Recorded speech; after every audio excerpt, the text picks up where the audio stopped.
फैज़ान अय्याम अल्हम्दुलिल्लाहि रब्बिल आलमीन वस्सलातु वस्सलामु अला सय्यिदिल मुरसलीन अम्मा बाद फ़अऊज़ु बिल्लाहि मिनश शैतानिर रजीम बिस्मिल्लाहिर रहमानिर रहीम।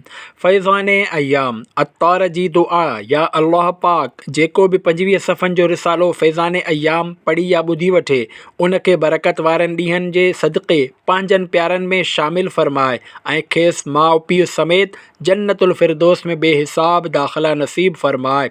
आमीन बिजाह ख़ातमिन नबीयीन सल्लल्लाहु अलैहि वसल्लम। दुरूद शरीफ जी फ़ज़ीलत। अल्लाह पाक जे आख़िरी नबी रसूल हाशिमी सल्लल्लाहु अलैहि वसल्लम जो फ़रमान आहे, जंहिं मूं ते हिकु दफ़ो दुरूद पाक पढ़ियो अल्लाह पाक उन ते 10 रहमतूं नाज़िल फ़रमाईंदो आहे, ऐं जेको मूं ते 10 दफ़ा दुरूद पाक पढ़ंदो अल्लाह पाक उन ते 100 रहमतूं नाज़िल फ़रमाईंदो आहे, ऐं जेको मूं ते 100 भेरा दुरूद पाक पढ़ंदो अल्लाह पाक उन जे ॿिन्ही अखियुनि जे विच में लिखी छॾींदो आहे त हीउ निफ़ाक़ ऐं दोज़ख जी बाहि खां आज़ादु आहे ऐं इनखे क़यामत जे ॾींहुं शहीदनि सां गॾु रखियो वेंदो। या नबी तुझ पे लाखों दुरूद व सलाम, इस पे है नाज मुझको हूँ तेरा ग़ुलाम, अपनी रहमत से तू शाह खैरुल अनाम, मुझसे आसी का भी नाज बरदार है। सल्लु अलल हबीब सल्लल्लाहु अला मुहम्मद वालिही व स्वहाबिही व बारक वसल्लम। जुम्ओ मुबारक। जुमो मुबारक अज़मत बरकत ऐं सवाब जे एतबार सां इम्तियाज़ी मक़ाम रखे थो। क़ुरान करीम में इन ई नाले सां हिकु मुकमल सूरत आहे जंहिंमें जुम्ए जे नमाज़ जो बि ज़िक्र आहे, छो त हिन ई ॾींहुं समूरी मख़लूक़ात वजूद में मुजतमअ याने गॾु थी, याने ख़ल्क़त जी तकमील हिन ई ॾींहुं थी। हज़रत आदम अलैहिस्सलाम जी मिट्टी बि हिन ई ॾींहुं गॾु थी ऐं हिन ई ॾींहुं माण्हू जुमे जे नमाज़ गॾु थी अदा कंदा आहिनि। इन्हनि ई सबबनि जे करे हिन खे जुम्ओ सॾियो वेंदो आहे। इस्लाम खां अॻु अहले अरब हिन खे अरूबा चवंदा हुआ। मिरातुल मनाजी 317/2। हिन मुबारक ॾींहं खे केतिरियूं ई तारीख़ी निस्बतूं ऐं ख़ासियतूं हासिलु आहिनि। मिसाल तौरु अल्लाह पाक हज़रत आदम अलैहिस्सलाम खे जुम्ए जे ॾींहुं पैदा फ़रमायो, इन ई ॾींहुं खेनि ज़मीन ते लाथो वियो ऐं इन ई ॾींहुं खेनि वफ़ात ॾिनी वई। जुमे जे ॾींहं में हिकु घड़ी अहिड़ी आहे जो बानो उन वक़्तु जेको बि सुवाल कंदो आहे अल्लाह पाक खेसि अता फ़रमाईंदो आहे जेसि ताईं हराम जो सुवाल न करे। हिन ई ॾींहुं क़यामत क़ाइमु थींदी। को बि मुक़रब फ़रिश्तो आसमाननि ऐं ज़मीन में, हवा, जबलनि ऐं दरियाउनि में अहिड़ो न आहे जेको जुमे जे ॾींहं खां न टिजंदो हुजे। इब्न माजा 8/2 हदीस 1084।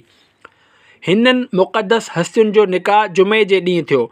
हज़रत आदम अलैहिस्सलाम जो हज़रत हवा रज़ियल्लाहु अन्हा सां, हज़रत यूसुफ़ अलैहिस्सलाम जो हज़रत ज़ुलेख़ा रज़ियल्लाहु अन्हा सां, हज़रत मूसा अलैहिस्सलाम जो हज़रत सफ़ूरा रज़ियल्लाहु अन्हा सां, हज़रत सुलेमान अलैहिस्सलाम जो हज़रत बिल्क़ीस रज़ियल्लाहु अन्हा सां, हज़रत मुहम्मद मुस्तफ़ा सल्लल्लाहु अलैहि वसल्लम जो उम्मुल मुमिनीन हज़रत बीबी खदीजतुल कुबरा रज़ियल्लाहु अन्हा ऐं उम्मुल मुमिनीन हज़रत बीबी आयशा सिद्दीक़ा रज़ियल्लाहु अन्हा सां मुसलमाननि जे चौथे ख़लीफ़े हज़रत अलीउल मुर्तज़ा रज़ियल्लाहु अन्हु जो ख़ातून जन्नत हज़रत बीबी फ़ातिमतुज़ ज़हरा रज़ियल्लाहु अन्हा सां।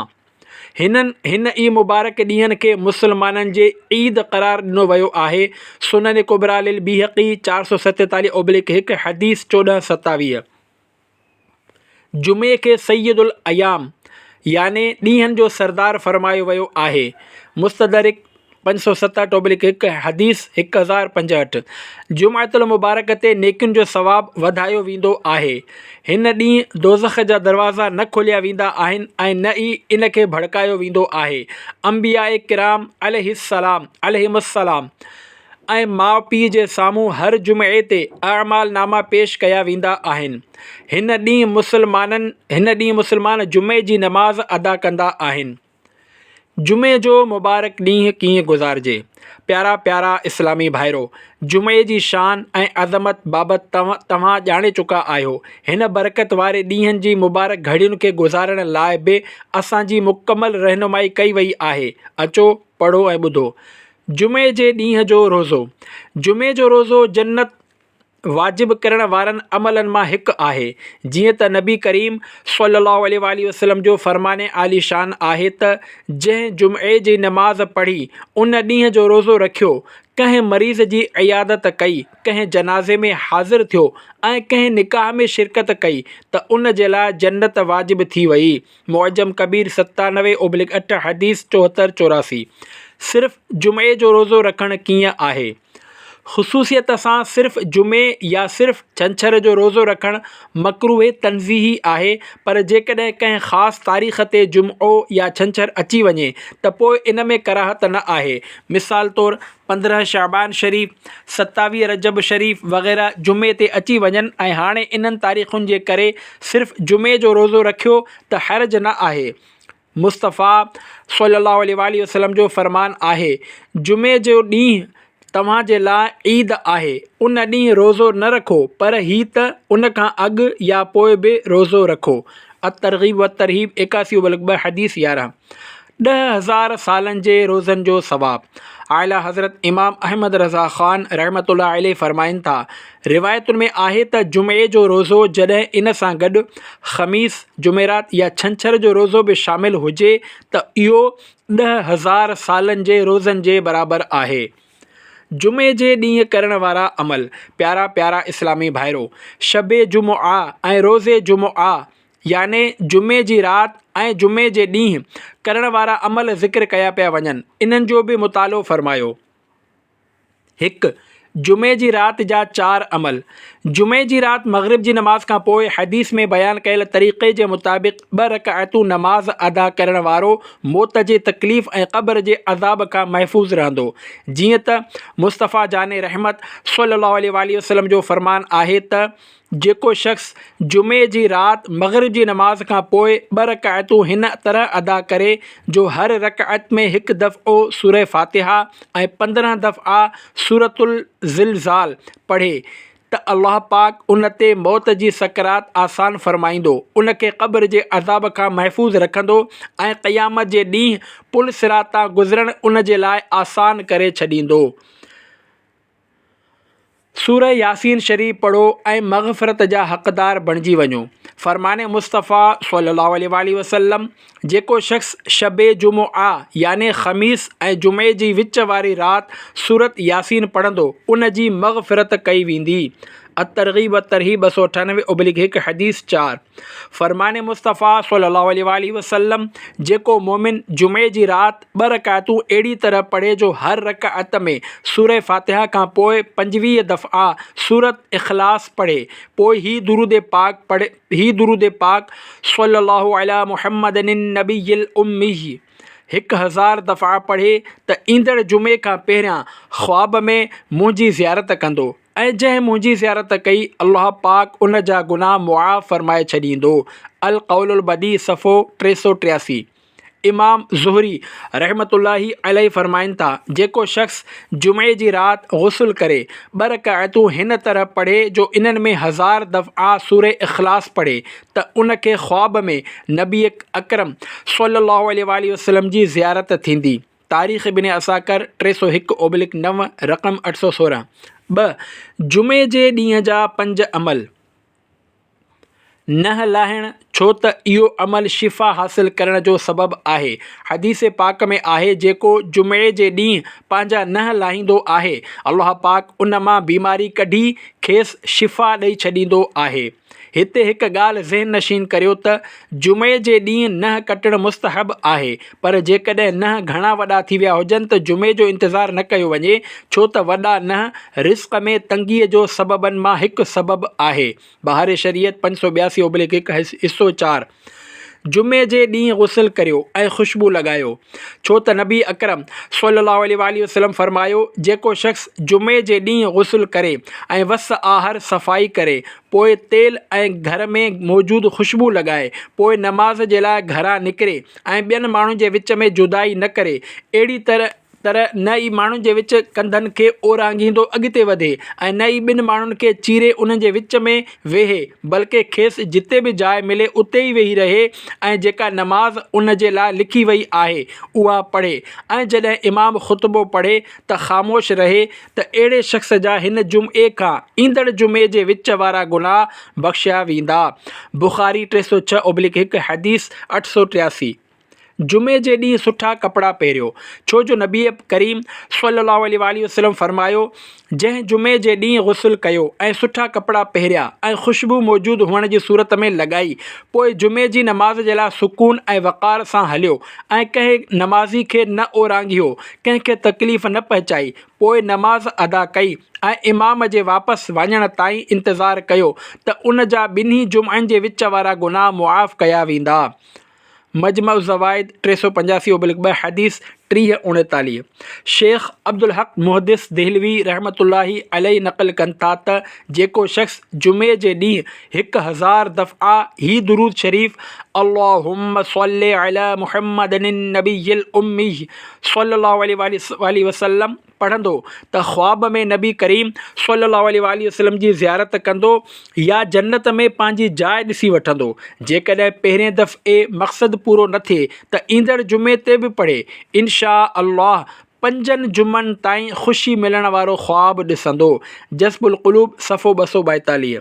जेकॾहिं वालिदैन दुनिया मां रुख़्सत थी विया हुजनि त संदन क़बर जी ज़ियारत कयो, छो त माउ पीउ जी क़बर जी ज़ियारत जो अफ़ज़ल वक़्तु जुमे जे ॾींहुं सुबुह जी नमाज़ खां पोइ जो आहे। फ़तवा रज़विया 523/9।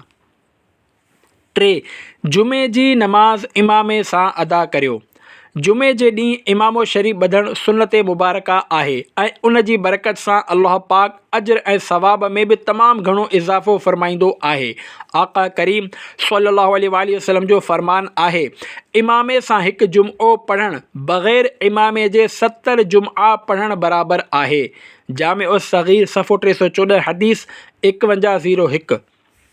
जुमे जे ॾींहुं इमामो शरीफ़ ॿधी नमाज़ जुमा पढ़ण वारनि ते अल्लाह पाक ऐं उन जा फ़रिश्ता दुरूद मोकिलींदा आहिनि, जीअं त अल्लाह पाक जे नबी सल्लल्लाहु अलैहि वसल्लम इरशाद फ़रमायो, बेशक अल्लाह पाक ऐं उन जा फ़रिश्ता जुमे जे ॾींहुं इमामो ॿधण वारनि ते दुरूद मोकिलींदा आहिनि। मजमू ज़वाइद 394/2 हदीस 3075। कंज़ुल उम्माल जुज़ 7 302/4 हदीस 2162। हज़रत अल्लामा इब्न हजर अस्क़लानी रहमतुल्लाहि अलैहि फ़रमाइनि था, अल्लाह पाक जे दुरूद मोकिलण जो मतिलबु रहमत नाज़िल करणु आहे ऐं फ़रिश्तनि जे दुरूद मोकिलण जो मतिलबु इस्तिग़फ़ार करणु आहे। 4. जुमे जी नमाज़ खां पोइ ही दुआ घुरो। शारह बुख़ारी हज़रत अल्लामा अहमद बिन मोहम्मद क़स्क़लानी रहमतुल्लाहि अलैहि वफ़ात 923 हिजरी, हज़रत इमाम अब्दुल्ला याफ़िई रहमतुल्लाहि अलैहि वफ़ात 768 हिजरी खां लिखनि था त नमाज़ जुमआ खां पोइ ही दुआ करणु घुरिजे। अल्लाहुम्मा या ज़ल मन्नि वला युमन्नु अलैक या ज़ल जलाल वल इकराम या ज़त तौल ला इलाहा इल्ला अंत ज़हरुल लाजीन व जारुल मुस्तजीरीन व मअमनुल ख़ाइफ़ीन इन कुंत कतबतनी शक़िय्यन औ महरूमन औ मुक़त्तरन अलैया फ़िर रिज़्क़ि फ़महु शक़ावती व हिरमानी व इक़्तार रिज़्क़ी व अफ़बितनी इंदक सईदम मरज़ूक़म मुवफ़्फ़क़न लिल ख़ैरात फ़इन्नक क़ुल्त फ़ी किताबिकल अज़ीज़िल मुनज़्ज़लि अला नबिय्यिकल मुरसलि यम्हुल्लाहु मा यशाअु व यस्बित व इंदहु उम्मुल किताब। सिपारो 13 सूरह रअद आयत 39। नंबर 5. जुमे जे ॾींहं जा कुझु ॿिया अमल। हुज़ूर नबी करीम सल्लल्लाहु अलैहि वसल्लम इरशाद फ़रमायो, जेको शख़्स जुमे जे ॾींहुं मूं ते 80 दफ़ा दुरूद पाक पढ़ंदो, अल्लाह पाक उन जा 80 सालनि जा गुनाह मुआफ़ फ़रमाईंदो। अर्ज़ु कयो वियो, या रसूल अल्लाह सल्लल्लाहु अलैहि वसल्लम, अव्हां ते दुरूद कीअं मोकिलियूं? फ़रमायाऊं, हीअं चओ, अल्लाहुम्मा सल्लि अला मुहम्मदिन अब्दिक व नबिय्यिक व रसूलिकन नबिय्यिल उम्मी, याने ए अल्लाह पाक पंहिंजे ख़ासि बाने पंहिंजे नबी ऐं पंहिंजे रसूल नबी उम्मी हज़रत मुहम्मद सल्लल्लाहु अलैहि वसल्लम ते रहमत नाज़िल फ़रमाए। इहिया उलूम 251/1। सरकार मदीना सल्लल्लाहु अलैहि वसल्लम इरशाद फ़रमायो, रोशन रात ऐं चमकंदड़ ॾींहुं याने जुमे जे राति ऐं जुमे जे ॾींहुं में मूं ते कसरत सां दुरूद शरीफ़ पढ़ो। सूरह कहफ़ जी तिलावत करियो।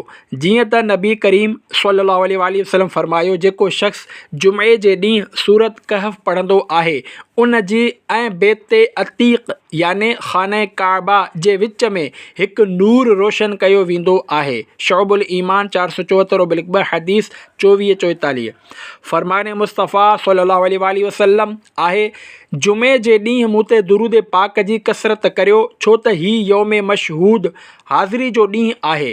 उन ॾींहुं फ़रिश्ता हाज़िर थींदा आहिनि ऐं जेको मूं ते दुरूद पाक पढ़ंदो आहे उन जे दुरूद पाक खां फ़ारिग़ थियण खां पहिरियां संदसि दुरूद मूं ताईं पहुची वेंदो आहे। इब्न माजा 291/2 हदीस 1637। नबी पाक सल्लल्लाहु अलैहि वसल्लम इरशाद फ़रमायो, जेको शख़्स जुमे जे ॾींहुं जामे मस्जिद में दाख़िल थिए ऐं जुमे जे ॾींहुं नमाज़ खां पहिरियां 4 रकातूं नमाज़ पढ़े ऐं हर रकात में अलहम्द सूरह फ़ातिहा ऐं 50 दफ़ा क़ुल हुवल्लाहु अहद मुकमल सूरत पढ़े त उहो मरण खां पहिरियां जन्नत में पंहिंजो मक़ाम ॾिसी वठंदो या उनखे संदसि मक़ाम ॾेखारियो वेंदो। इहिया उलूम 267/1। जेकॾहिं का सख़्तु मुश्किल या ज़रूरत पेश अची वञे त अरबा ख़मीस ऐं जुमो मुसलसल 3 ॾींहं रोज़ा रखे ऐं जुमे जो हुसल करे, नमाज़ जुमा लाइ वञे ऐं कुझु ख़ैरात बि करे, पोइ नमाज़ जुमा खां पोइ ही दुआ पढ़े, पंहिंजे मक़सद लाइ दिलि जी गहराईअ सां ऐं रोई रोई ख़ुदा खां दुआ घुरे त इंशा अल्लाहुल करीम उन जी दुआ ज़रूरु क़बूल थींदी। अल्लाहुम्मा इन्नी अस्अलुका बिस्मिका बिस्मिल्लाहिर रहमानिर रहीम अल्लज़ी ला इलाहा इल्ला हु आलिमुल ग़ैबि वश्शहादति हुवर रहमानुर रहीम व अस्अलुका बिस्मिका बिस्मिल्लाहिर रहमानिर रहीम अल्लज़ी ला इलाहा इल्ला हु अल हय्युल क़य्यूम ला तअख़ुज़ुहु सिनतुन वला नौम अल्लज़ी मलअत अज़मतुहुस समावाति वल अर्द व अस्अलुका बिस्मिका बिस्मिल्लाहिर रहमानिर रहीम अल्लज़ी ला इलाहा इल्ला हुवा व अनत लहुल वुजूह व खशअत लहुल अस्वातु व वजिलतिल क़ुलूब मिन खशियतिही अन तुसल्ली अला मुहम्मदिन व अला आलि मुहम्मदिन सल्लल्लाहु अलैहि वसल्लम व अन तुअतियनी मसअलती व तक़दी हाजती बिरहमतिका या अरहमर राहिमीन। नोट: लफ़्ज़ हाजती खां पोइ पंहिंजी ज़रूरत जे बारे में ज़िक्र करियो। जन्नती ज़ेवर सफ़ो 578। छंछरु जो ॾींहुं बि घणो बरकत वारो ऐं अज़मत वारो आहे। छंछर जे ॾींहं खे तारीख़ी एतबार खां बि केतिरियूं ई निस्बतूं हासिल आहिनि। नबी करीम सल्लल्लाहु अलैहि वसल्लम जंग बदर जे लाइ 305 मुहाजिर ऐं अंसार सहाबा किराम रज़ियल्लाहु अन्हुम सां गॾु छंछर जे ॾींहुं मदीने मुनव्वर खां रवाना थिया। पाण सल्लल्लाहु अलैहि वसल्लम हर छंछर ते कॾहिं सुवारी ते त कॾहिं पैदल क़ुबा तशरीफ़ वठी वेंदा हुआ। मुस्लिम सफ़ो 555 हदीस 3396। अल्लाह पाक छंछर जे ॾींहुं ज़मीन जे असल खे पैदा फ़रमायो। मुस्लिम सफ़ो 1149 हदीस 7054। अल्लाह पाक छंछर जे ॾींहुं हज़रत दाऊद अलैहिस्सलाम जे क़ौम जी 70,000 माण्हुनि ते मच्छीअ जे शिकार खे हराम फ़रमायो। अजाइबुल क़ुरान ग़राइबुल क़ुरान सफ़ो 34। क़ुरान पाक में योम सबत याने छंछर जे ॾींहं जो ज़िक्र 7 जायुनि ते आयो आहे। फ़ज़ाइलुल अय्याम वश्शुहूर सफ़ो 240। छंछर जो ॾींहुं कीअं गुज़ारिजे?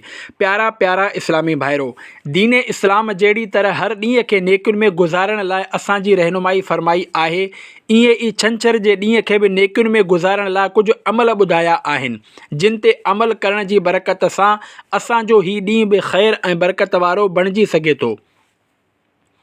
छंछर जे ॾींहं जो रोज़ो।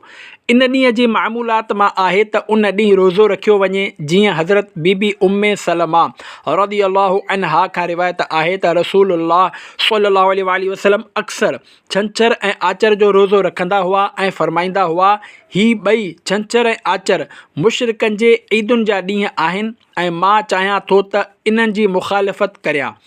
सही इब्न ख़ुज़ैमा 218/3 हदीस 2167। छंछर जे ॾींहुं रोज़ो रखण जी तरग़ीब सां गॾोगॾु इन ॾींहुं रोज़ो रखण जी मुमानिअत बि आई आहे, जीअं त हज़रत अब्दुल्ला बिन बुसर रज़ियल्लाहु अन्हु पंहिंजी भेण खां रिवायत कनि था त रसूलुल्लाह सल्लल्लाहु अलैहि वसल्लम फरमायो, छंछर जे ॾींहं जो रोज़ो फ़र्ज़ रोज़नि खां सवाइ न रखो। तिरमिज़ी 186/2 हदीस 744।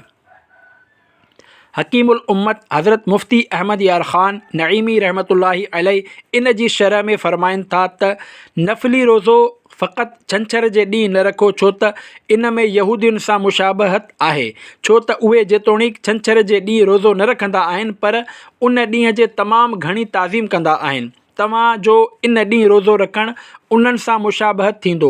जमहूर उलमाए कराम रहमतुल्लाहि अलैहिम जो क़ौल आहे त हीअ मुमानिअत बि तनज़ीही आहे।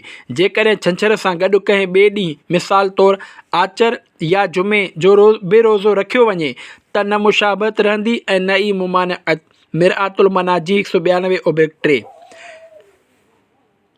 छंछर जे ॾींहुं करण वारा अमल। 1 छंछर जो बाबरकत सुबुह। मलफूज़ात आला हज़रत में आहे, अर्ज़ हुज़ूर हिकु इस्तिग़ासा पेश करणो आहे, याने कोर्ट में दरख़्वास्त दाख़िल करणी आहे।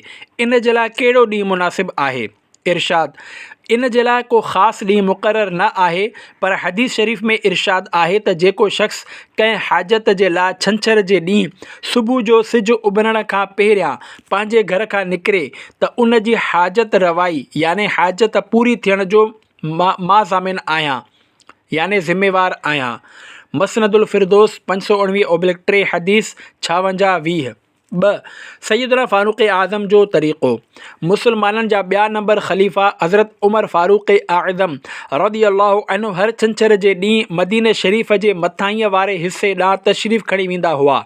जेकॾहिं पाण रज़ियल्लाहु अन्हु उते कंहिं ग़ुलाम खे अहिड़ो कमु कंदे ॾिसंदा हुआ जंहिंजी उनखे ताक़त न हूंदी हुई त पाण रज़ियल्लाहु अन्हु उन जो संदसि कम में हथु वंडाईंदा हुआ। इहयाउल उलूम 275/2। प्यारा प्यारा इस्लामी भाइरो, असांखे बि हिन ॾींहुं ग़रीबनि ऐं कमज़ोर माण्हुनि जी मदद करणु घुरिजे। अहिड़ी तरह ॿिए ख़लीफ़े हज़रत उमर फ़ारूक़ आज़म रज़ियल्लाहु अन्हु जे तरीक़े ते बि अमल थी वेंदो। आचर। आचर अज़मतुनि ऐं बरकतुनि वारो ॾींहुं आहे। आचर खे केतिरियूं ई तारीख़ी निस्बतूं ऐं ख़ासियतूं हासिलु आहिनि। मिसाल तौरु अल्लाह पाक आचर जे ॾींहुं 3 क़िस्मनि जा तारा पैदा कया। ही 7 समुंड बि हिन ई ॾींहुं पैदा थिया। 1 तबरिस्तान, 2 बहरे करमान, 3 बहरे कुलज़ुम, 4 बहरे हिंद, 5 बहरे ओमान, 6 बहरे रूम, 7 बहरे मग़रिब। हिन ई ॾींहुं अल्लाह पाक बाहि 7 ज़मीनूं इंसान सां गॾु संदसि सजदे करण वारा उज़वा याने 2 हथ, 2 पेर, गोॾा ऐं मुंहुं तख़लीक़ कया ऐं 7 ई ॾींहं पैदा कया। आचर जे ॾींहुं ज़मीन खेड़णु, वण लॻाइणु ऐं घर जी तामीर करणु बरकत जो बाइस आहे। आचर जो ॾींहुं कीअं गुज़ारिजे? प्यारा प्यारा इस्लामी भाइरो, अॼुकल्ह केतिरनि ई मुल्कनि ऐं वॾनि शहरनि में आचर जे ॾींहुं अक्सरियत जी मोकल हूंदी आहे, जंहिंजे करे राति जो देरि सां सुम्हणु ऐं आचर ते सुबुह जो देरि सां उथण जो रवाजु आहे, जंहिं करे हिकु तादादु नमाज़ फ़जर खां महरूम रहिजी वेंदो आहे। कुझु अहिड़ा बि माण्हू आहिनि जेके बग़ैर कंहिं सबब जे घिटियुनि, महलनि या घर में सॼी राति जाॻी फुज़ूल ॻाल्हियुनि में वक़्तु बर्बादु कंदा आहिनि ऐं कुझु माण्हू तरह तरह जे गुनाहनि में मशग़ूल रहंदा आहिनि। जेकॾहिं हिन ॾींहं खे असां अल्लाह पाक जी इबादत, क़ुरान पाक जी तिलावत ऐं ज़िक्र ऐं दुरूद जी कसरत में गुज़ारियूं त इन जी बरकत सां असांजे अमाल नामे में नेकियुनि जो ज़ख़ीरो गॾु थी वेंदो। हिन मोकल मां फ़ाइदो हासिलु करण जे लाइ जल्दी उथी नमाज़ तहजुद अदा करियो ऐं पोइ मस्जिद जी पहिरीं सफ़ में नमाज़ फजर बाजमात अदा करियो ऐं नमाज़ इशराक़ ऐं चाश्त अदा करण जे लाइ सिज उभरण ताईं ज़िक्र ऐं दुरूद में मशग़ूल रहो जो इन जी तमामु घणी फ़ज़ीलत आहे। जीअं हदीस पाक में आहे त जेको शख़्स फजर जी नमाज़ जमात सां पढ़े पोइ वेही ख़ुदा जो ज़िक्र कंदो रहे एसिताईं जो सिज बुलंद थी वञे ऐं पोइ 2 रकातूं पढ़े त उनखे हिकु हज ऐं हिकु उमिरे जो सवाबु मिलंदो। तिरमिज़ी 100/2 हदीस 586। हिन ॾींहं जी सुठी शुरूआत सां गॾु फ़राइज़ ऐं वाजिबात जी अदायगी खां सवाइ समूरो ॾींहुं नेकियुनि में मशग़ूल रहो। इंशा अल्लाह इन जूं तमामु घणियूं बरकतूं नसीब थींदियूं। हिन ॾींहं जे बारे में अहादीस मुबारका में बुज़ुर्गान दीन रहमतुल्लाहि अलैहिम जे क़ौलनि जी रोशनी में कुझु नफ़िल ऐं वज़ीफ़ा पढ़ो ऐं इन्हनि ते अमल जी कोशिशि करियो। आचर जो रोज़ो मुमकिन हुजे त उन ॾींहं जो रोज़ो रखो, छो त असांजा प्यारा आका सल्लल्लाहु अलैहि वसल्लम अक्सर छंछरु ऐं आचर जो रोज़ो रखंदा हुआ ऐं फ़रमाईंदा हुआ ही ॿई छंछरु ऐं आचर मुशरिकनि जे ईद जा ॾींहं आहिनि। मां चाहियां थो त उन्हनि जी मुखालिफ़त करियां। मशहूर मुफ़सिर हज़रत मुफ़्ती अहमद यार ख़ान नईमी रहमतुल्लाहि अलैहि हिन हदीस पाक जी शरह में फ़रमाइनि था त छंछर जो ॾींहुं यहूदियुनि जी ईद आहे ऐं आचर जो ॾींहुं ईसायुनि जी ईद आहे। इन्हनि ॾींहंनि में हू ख़ूब खाईंदा पीअंदा आहिनि ऐं ऐश इशरत कंदा आहिनि। असां इन्हनि जी मुखालिफ़त में रोज़ो रखियो। मिरआतुल मनाजी 194/3। आचर जे ॾींहुं करण वारा अमल। 1. हाजत रवाई जा 2 अमल। हुज़ूर नबी पाक सल्लल्लाहु अलैहि वसल्लम इरशाद फ़रमायो आचर जे ॾींहुं नमाज जी कसरत सां अल्लाह पाक जी वहदानियत बयानु करियो, छो त अल्लाह पाक हिकु आहे, उन जो को बि शरीक न आहे। जंहिं आचर जे ॾींहुं नमाज़ ज़ुहर जे फ़र्ज़ ऐं सुन्नतुनि खां पोइ 4 रकातूं नमाज़ पढ़ी, पहिरीं रकात में सूरत फ़ातिहा ऐं तंज़ीलु सजदा सूर सजदा पढ़ी, ॿिए में सूर फ़ातिहा ऐं सूर मुल्क पढ़ी, पोइ तशहुद पढ़ी सलाम फेरायो ऐं आख़िरी 2 रकातुनि जे लाइ बीठो ऐं इन्हनि में सूर फ़ातिहा ऐं सूरत जुमआ जी तिलावत कई ऐं अल्लाह पाक खां पंहिंजी हाजत रवाई जे लाइ दुआ घुरी त अल्लाह पाक जे ज़िम्मे ते आहे त संदसि हाजत पूरी फ़रमाए। इहयाउल उलूम 266/1। जेको ज़रूरतमंद आचर जे ॾींहुं सिज उभरण जे वक़्तु 10 दफ़ा सूरतुल काफ़िरून पढ़े उन जो कमु थी वेंदो। जन्नती ज़ेवर सफ़ो 604। अंबियाए कराम सां गॾु जन्नत में दाख़िला।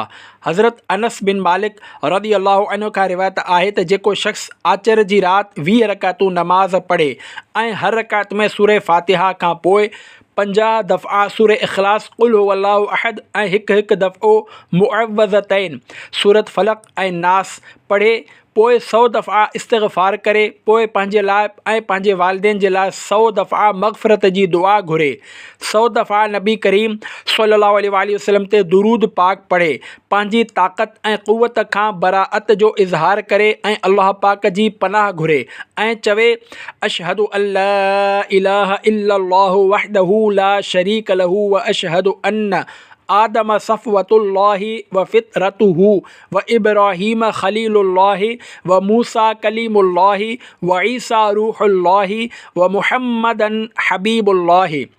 याने मां शाहिदी थो ॾियां त अल्लाह पाक खां सवाइ को बि माबूद न आहे, हू अकेलो आहे, उन जो को बि शरीक न आहे। ऐं मां गवाही ॾियां थो त हज़रत आदम अलैहिस्सलाम सफ़ीयुल्लाह आहिनि ऐं अल्लाह पाक उन्हनि खे पंहिंजी कुदरत सां पैदा कयो ऐं हज़रत इब्राहीम अलैहिस्सलाम ख़लीलुल्लाह, हज़रत मूसा अलैहिस्सलाम कलीमुल्लाह, हज़रत ईसा अलैहिस्सलाम रूहुल्लाह ऐं हज़रत मुहम्मद सल्लल्लाहु अलैहि वसल्लम हबीबुल्लाह आहिनि। त उन शख़्स जे लाइ अल्लाह पाक खां औलाद जी दुआ घुरण वारनि माण्हुनि जे तादाद बराबरि सवाबु आहे। क़यामत जे ॾींहुं अल्लाह पाक उन खे अमन वारनि सां गॾु उथारींदो ऐं अल्लाह पाक जे ज़िम्मे ते आहे त उन खे अंबियाए किराम अलैहिमुस्सलाम सां गॾु जन्नत में दाख़िल फ़रमाए। मिफ़्ताहुस सआदत सफ़ो 727। सूमर शरीफ़। सूमर शरीफ़ जे ॾींहं जी अज़मत ऐं बरकत ॼाणण लाइ उन जूं कुझु तारीख़ी निस्बतूं ऐं ख़ासियतूं पढ़ी वठो। हज़रत इदरीस अलैहिस्सलाम खे सूमर शरीफ़ जे ॾींहुं आसमान ॾांहुं खयों वियो ऐं पाण जन्नत में दाख़िल थिया। हज़रत मूसा अलैहिस्सलाम सूमर शरीफ़ जे ॾींहुं तूर जबल ते तशरीफ़ वठी विया। सूमर शरीफ़ जे ॾींहुं ई हज़रत जिब्राईल अलैहिस्सलाम हुज़ूर अकरम सल्लल्लाहु अलैहि वसल्लम जी बारगाह में पहिरियों भेरो हाज़िर थिया। उम्मत जा अमल बि सूमर शरीफ़ जे ॾींहुं ई असांजे प्यारे प्यारे आका सल्लल्लाहु अलैहि वसल्लम जी बारगाह में पेश कया वेंदा आहिनि। सूमर जे ॾींहं खे रसूल अकरम सल्लल्लाहु अलैहि वसल्लम जी ज़ाते अक़दस ऐं पाण सल्लल्लाहु अलैहि वसल्लम जे मुबारक दौर खां ख़ासि बरकतूं मिलियूं आहिनि। मिसाल तौरु हिकु, हुज़ूर नबी करीम सल्लल्लाहु अलैहि वसल्लम जी विलादत बासआदत सूमर शरीफ़ जे ॾींहुं थी ऐं सूमर शरीफ़ जे ॾींहुं ई पाण सल्लल्लाहु अलैहि वसल्लम जी नुबूवत जो ज़ुहूर थियो। 2, सूमर शरीफ़ जे ॾींहुं मके मुकरमा खां हिजरत फ़रमायाऊं। 3, सूमर शरीफ़ जे ॾींहुं मदीने मुनव्वरा में दाख़िल थिया। 4, सूमर शरीफ़ जे ॾींहुं दारे फ़ानी खां दारे बक़ा ॾांहुं रिहलत फ़रमायाऊं। 5, पाण सल्लल्लाहु अलैहि वसल्लम हजरे असवद खे बि सूमर शरीफ़ जे ॾींहुं ई नस्ब फ़रमायो। मुस्नद अहमद 594/1 हदीस 2506। हिकु रिवायत मूजिबि बदर में फ़तह बि सूमर शरीफ़ जे ॾींहुं मिली ऐं सूमर शरीफ़ जे ॾींहुं ई सूरह माइदा नाज़िल थी। मुअज्जम कबीर 183/12 हदीस 12984। सूमर शरीफ़ जो ॾींहुं कीअं गुज़ारिजे? प्यारा प्यारा इस्लामी भाइरो, सूमर शरीफ़ खे असांजे प्यारे नबी सल्लल्लाहु अलैहि वसल्लम सां निस्बत जे करे तमामु घणो शर्फ़ हासिलु आहे। तंहिं करे हिन ॾींहं खे हिन तरह गुज़ारियो। सूमर शरीफ़ जो रोज़ो। मुमकिन हुजे त सूमर शरीफ़ जो रोज़ो रखो, छो त सूमर शरीफ़ जो रोज़ो रखणु सुन्नत आहे। जीअं हज़रत अबू क़तादा रज़ियल्लाहु अन्हु फ़रमाइनि था त बारगाह रिसालत सल्लल्लाहु अलैहि वसल्लम में सूमर जे रोज़े बाबति पुछा कई वई त फ़रमायाऊं, हिन ई ॾींहुं मुंहिंजे लाइ विलादत थी, हिन ई ॾींहुं मुंहिंजी विलादत थी ऐं हिन ई ॾींहुं मूं ते वही नाज़िल थी। मुस्लिम सफ़ो 455 हदीस 2750। सूमर जे ॾींहुं करण वारा अमल। प्यारा प्यारा इस्लामी भाइरो, सूमर जे ॾींहं सां लाॻापियल कुझु अमल पेश कया पिया वञनि।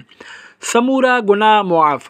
हदीस पाक में आहे, जेको शख़्स सूमर जे ॾींहुं सिज बुलंद थियण जे वक़्तु 2 रकातूं अदा करे ऐं हर रकात में हिकु दफ़ो सूरह फ़ातिहा, हिकु दफ़ो आयतुल कुर्सी, हिकु दफ़ो सूरह इख़लास क़ुल हुवल्लाहु अहद ऐं हिकु दफ़ो मुअव्वज़तैन यानी सूरह फ़लक़ ऐं सूरह नास पढ़े ऐं सलाम फेराइण खां पोइ 10 दफ़ा इस्तिग़फ़ार करे ऐं 10 दफ़ा मूं ते दुरूद पाक पढ़े त अल्लाह पाक उन जा सभु गुनाह मुआफ़ फ़रमाए छॾींदो।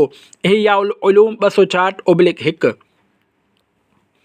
जेको शख़्स सूमर जी राति 4 रकातूं नमाज़ पढ़े, पहिरीं रकात में हिकु दफ़ो सूरह फ़ातिहा ऐं 10 दफ़ा क़ुल हुवल्लाहु अहद पढ़े, ॿी रकात में हिकु दफ़ो सूरह फ़ातिहा 20 दफ़ा क़ुल हुवल्लाहु अहद पढ़े, टीं रकात में हिकु दफ़ो सूरह फ़ातिहा ऐं 30 दफ़ा क़ुल हुवल्लाहु अहद पढ़े, चौथीं रकात में हिकु दफ़ो सूरह फ़ातिहा ऐं 40 दफ़ा क़ुल हुवल्लाहु अहद पढ़े, पोइ सलाम फेराए 75 दफ़ा क़ुल हुवल्लाहु अहद पढ़े, पोइ पंहिंजे ऐं पंहिंजे वालिदैन जे लाइ 75 दफ़ा इस्तिग़फ़ार करे, पोइ अल्लाह पाक खां पंहिंजी हाजत घुरे त अल्लाह पाक जे ज़िम्मे ते आहे त उन जी हाजत पूरी फ़रमाए।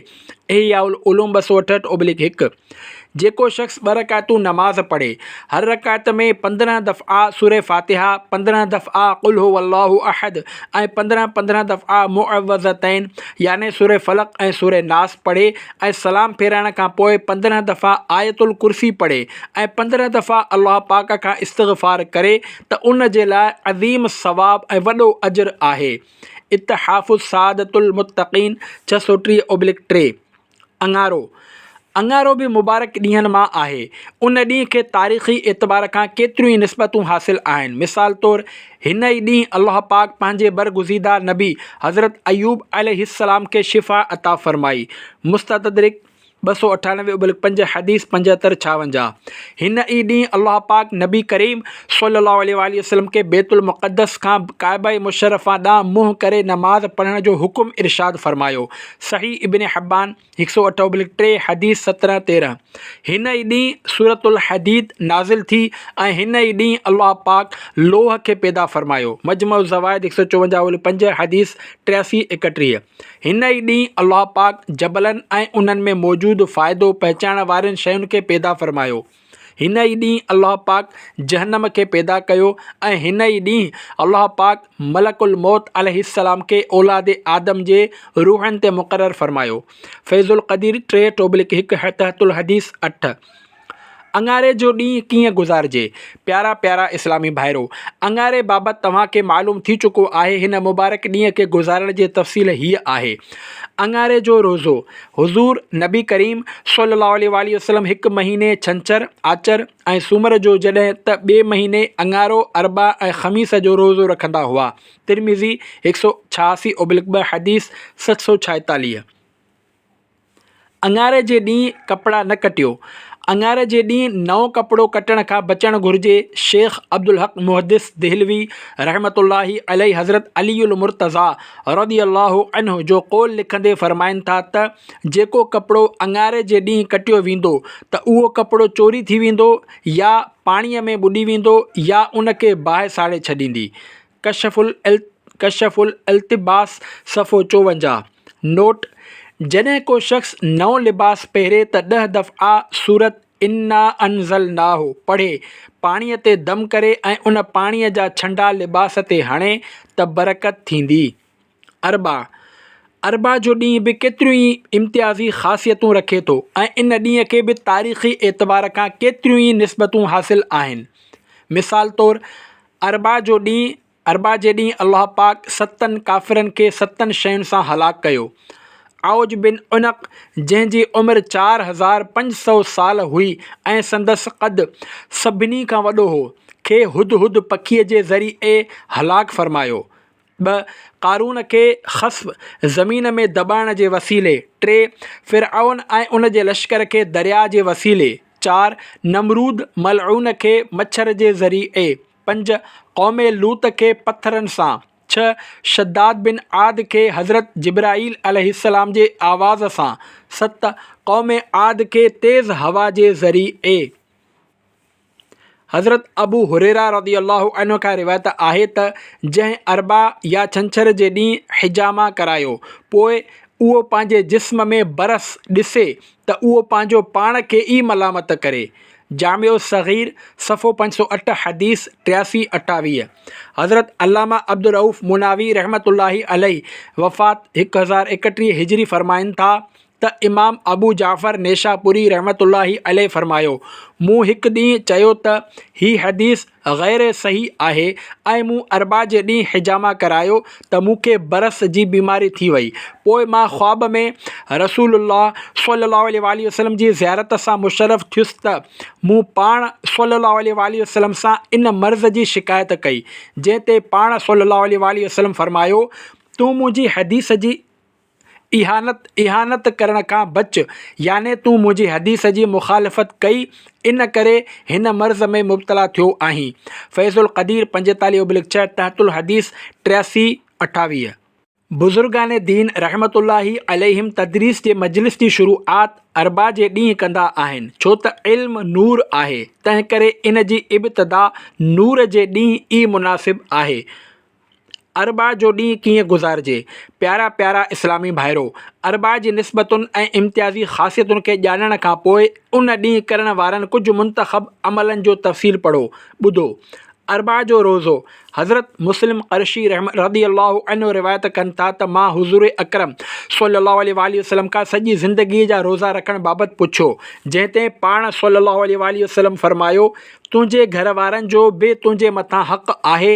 रमज़ान जा रोज़ा रख, इन खां पोइ वारे महीने जा रोज़ा रख ऐं हर अरबा ऐं ख़मीस जे ॾींहुं रोज़ो रखंदो कर, ॼण त तूं सॼी ज़िंदगी रोज़ा बि रखिया ऐं इफ़्तार बि कयो। तिरमिज़ी 187/2 हदीस 748। अरबा जे ॾींहुं करण वारा अमल। 1 क़यामत ताईं सवाब। जेको शख़्स अरबा जी राति 2 रकातूं नमाज़ पढ़े, पहिरीं रकात में सूरह फ़ातिहा खां पोइ 10 दफ़ा सूरह फ़लक़ क़ुल अऊज़ु बिरब्बिल फ़लक़ पढ़े, ॿी रकात में सूरह फ़ातिहा खां पोइ 10 दफ़ा सूरह नास क़ुल अऊज़ु बिरब्बिन नास पढ़े त हर आसमान तां 70,000 फ़रिश्ता नाज़िल थींदा जेके क़यामत ताईं उन जो सवाबु लिखंदा रहंदा। मिफ़्ताहुस सआद सफ़ो 728। 2. अरबा जे ॾींहुं नह कटण जो मसइलो। अरबा जे ॾींहुं नह न कटणु घुरिजनि छो त बरस याने कोड़ थियण जो अंदेशो आहे, पर जेकॾहिं 39 ॾींहं खां न कटिया हुजनि ऐं अॼु अरबा 40हों ॾींहुं आहे, जेकॾहिं अॼु न कटींदो त 40 ॾींहंनि खां वधी वेंदा त इन ते वाजिबु आहे त अॼु ई पंहिंजा नह कटे, छाकाणि त 40 ॾींहंनि खां वधीक नह रखणु नाजाइज़ मकरूह तहरीमी आहे। तफ़सीली मालूमात हासिल करण जे लाइ फ़तावा रज़विया जिल्द 22 सफ़ो नंबर 574 ऐं 685 पढ़ो। आला हज़रत इमाम अहमद रज़ा ख़ान रहमतुल्लाहि अलैह खां हिन क़िस्म जो सुवाल कयो वियो त हिकु हदीस में अरबा जे ॾींहुं नह कटण जी मुमानअत आई आहे ऐं ॿी हदीस में अरबा जे ॾींहुं नह कटण जी फ़ज़ीलत आई आहे। इन्हनि ॿिन्ही रिवायतुनि में ततबीक़ या तरजीह जी कहिड़ी सूरत आहे ऐं अरबा जे ॾींहुं नह कटणु कीअं आहे? इन जे जवाब में आला हज़रत इमाम अहमद रज़ा ख़ान रहमतुल्लाहि अलैह फ़रमाइनि था, नह कटण बाबति कंहिं बि ॾींहुं का बि मुमानत न आहे, छो त ॾींहं जे तयन में का सही हदीस साबित न आहे, पर कुझु ज़ईफ़ हदीसुनि में अरबा जे ॾींहुं नह कटण जी मुमानत आई आहे। तंहिं करे जेकॾहिं अरबा जो ॾींहुं वजूब जे ॾींहुं अची वञे, मिसाल तौरु 39 ॾींहं खां न कटिया हुआ, अॼु अरबा 40हों ॾींहुं आहे, जेकॾहिं अॼु न कटींदो त 40 ॾींहंनि खां वधी वेंदा त इन ते वाजिबु आहे त अरबा जे ॾींहुं ई कटे, छो त 40 ॾींहंनि खां वधीक नह रखणु नाजाइज़ ऐं मकरूह तहरीमी आहे। ऐं जेकॾहिं मज़कूरा सूरत न हुजे त अरबा खां सवाइ कंहिं ॿिए ॾींहं ते नह कटणु मुनासिबु आहे, छो जो मना खे तरजीह हासिल आहे। फ़तावा रज़विया 685/22। नओं कमु अरबा जे ॾींहुं शुरू कयो वञे। को नओं कमु शुरू करिणो हुजे त उन जे लाइ बि अरबा जो ॾींहुं तमामु घणो बाबरकत आहे। हदीस पाक में आहे, मा बुदिअ बिशैइ यौमल अरबआइ इल्ला तम्म, याने को बि अहिड़ो अमल न आहे जंहिंजी शुरूआत अरबा खां थी हुजे ऐं उहो मुकमल न थियो हुजे। कशफुल ख़फ़ा 163/2 तहतुल हदीस 2199। उम्मत जा जलीलुल क़द्र उलमा दर्स ऐं तदरीस जे मुआमिले में बि हिन हदीस पाक ते अमल कंदा हुआ। जीअं त हज़रत शेख बुरहानुद्दीन ज़रनूजी रहमतुल्लाहि अलैह फ़रमाइनि था, असांजा उस्ताद शेखुल इस्लाम बुरहानुद्दीन साहिब हिदाया रहमतुल्लाहि अलैह जी आदत हुई त पाण सबक़ अरबा जे ॾींहं खां ई शुरू फ़रमाईंदा हुआ ऐं इन ते हिकु हदीस रिवायत करे इन ते इस्तदलाल कंदे फ़रमाईंदा हुआ त रसूल अकरम सल्लल्लाहु अलैहि वसल्लम फ़रमायो, को बि अहिड़ो अमल न आहे जंहिंजी शुरूआत अरबा खां थी हुजे ऐं उहो मुकमल न थियो हुजे। सबक़ शुरू करण जो इहो ई तरीक़ो इमाम आज़म अबू हनीफ़ा रहमतुल्लाहि अलैह जो बि हो ऐं पाण हिन हदीस खे पंहिंजे उस्ताद शेख क़वामुद्दीन अहमद बिन अब्दुल रशीद रहमतुल्लाहि अलैह खां रिवायत कंदा हुआ ऐं मूं कुझु बाएतमाद माण्हुनि खां ॿुधो आहे त शेख अबू यूसुफ हमदानी रहमतुल्लाहि अलैह हर नेक कम जी इब्तिदा अरबा जे ॾींहुं कंदा हुआ। अरबा जे ॾींहं खे हिकु ख़ुसूसियत हीअ बि हासिलु आहे त अरबा उहो ॾींहुं आहे जंहिं ॾींहुं अल्लाह पाक नूर खे पैदा फ़रमायो ऐं अहिड़ी तरह ही ॾींहुं काफ़िरनि लाइ मनहूस ऐं मोमिननि जे लाइ मुबारक आहे। तालीम मुतअल्लिम सफ़ो 72-73। दुआ क़बूल थियण जी ख़ुशख़बरी। हज़रत जाबिर रज़ियल्लाहु अन्हु खां रिवायत आहे त हुज़ूर अकरम सल्लल्लाहु अलैहि वसल्लम सूमर, अंगारो ऐं अरबा 3 ॾींहं दुआ फ़रमाई। अरबा जे ॾींहुं 2 नमाज़ुनि ज़ुहर ऐं असर जे विच में दुआए मुस्तफ़ा सल्लल्लाहु अलैहि वसल्लम खे क़बूलियत जो शर्फ़ अता थियो ऐं संदन चहिरे अनवर ते ख़ुशी जा आसार ज़ाहिर थिया।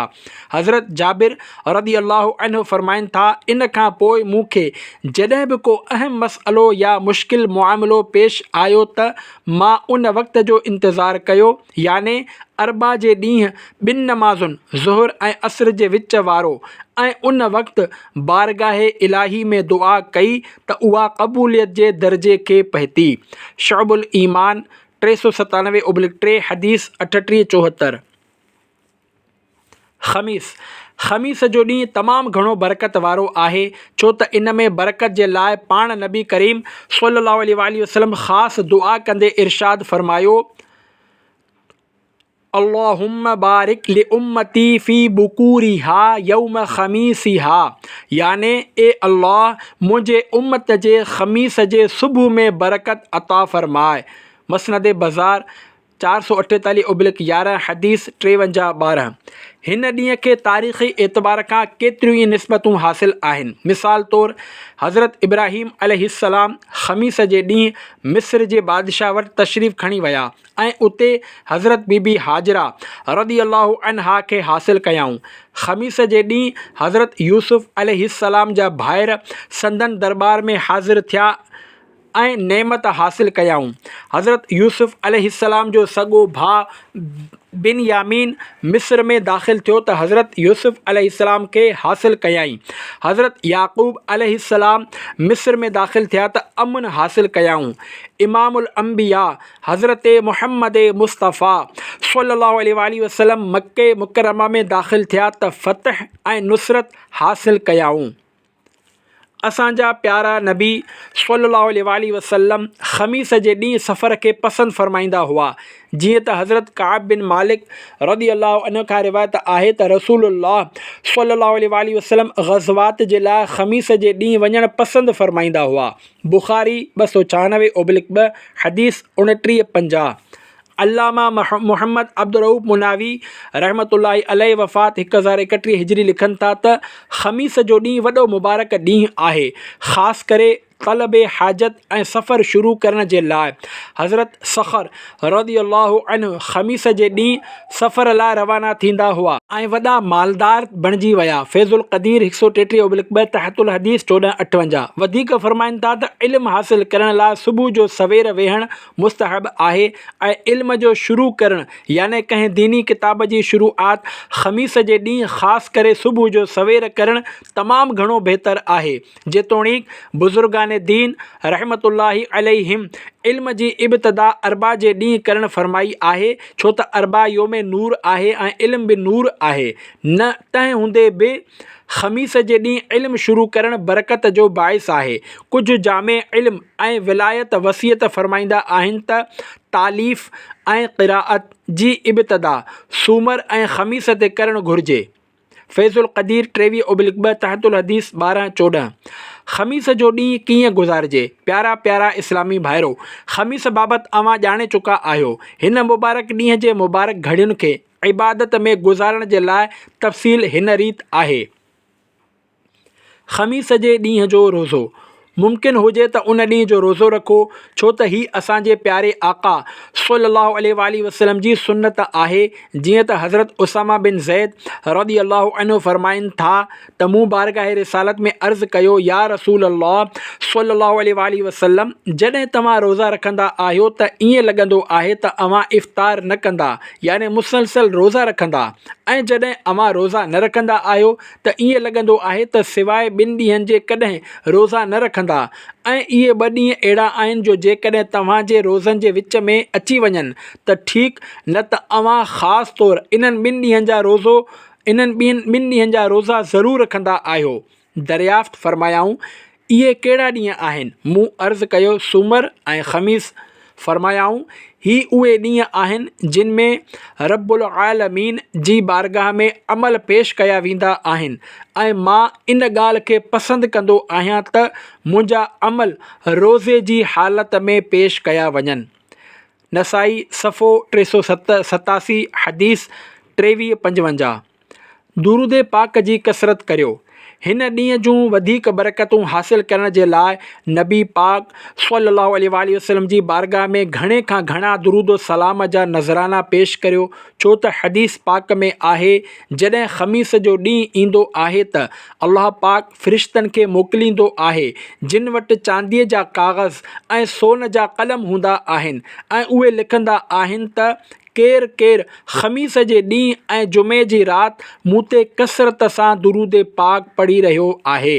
कंज़ुल उम्माल जुज़ 1 250/1 हदीस 2174। सल्लू अलल हबीब सल्लल्लाहु अला मुहम्मद व आलिहि व अस्हाबिहि व बारक वसल्लम।